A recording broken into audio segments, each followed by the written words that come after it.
A priori, ils auront la possession, mais à chaque fois qu'on récupérera le ballon, si nous, on peut aussi être capable d'avoir des séquences de possession et de maîtrise pour les faire courir, je pense que c'est pas trop l'habitude d'avoir ça en face.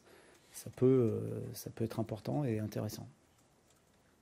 Le fait que Nabil enchaîne les matchs, enchaîne les buts, il est d'ailleurs le meilleur buteur français des 5 grands championnats. Est-ce que ça vous surprend? Qu'est-ce que ça vous inspire? Non, ça ne me surprend pas. Ce que ça m'inspire, c'est que c'est encore un meilleur joueur qui avance sa blessure. Je pense qu'il a eu une année difficile l'année dernière pour plein de raisons. D'une part parce que lorsqu'on est blessé gravement, c'est long. C'est long à revenir à un très bon niveau.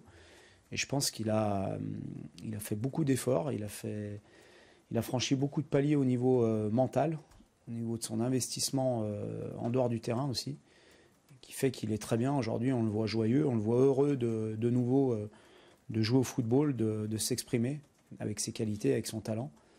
Et je pense que c'est un joueur qui est régulièrement au niveau international depuis le début de saison. Et ça, c'est fort parce que c'est ce qui est le plus difficile. Qu'est-ce que le Brassard lui a apporté selon toi? Peut-être un peu plus de confiance, une responsabilisation. Mais comme je le dis souvent, c'est d'abord lui. C'est pas lui confier le brassard qui a fait qu'il est comme il est aujourd'hui. C'est d'abord lui qui s'est remis en question par rapport à certaines choses, qui a travaillé. Il a beaucoup travaillé. Je sais qu'il travaille encore à la fois avec nous, mais aussi en dehors pour faire plein de choses qui lui permettent d'être à ce niveau-là. Et comme il a quand même beaucoup de talent, il a un niveau aujourd'hui qui est exceptionnel.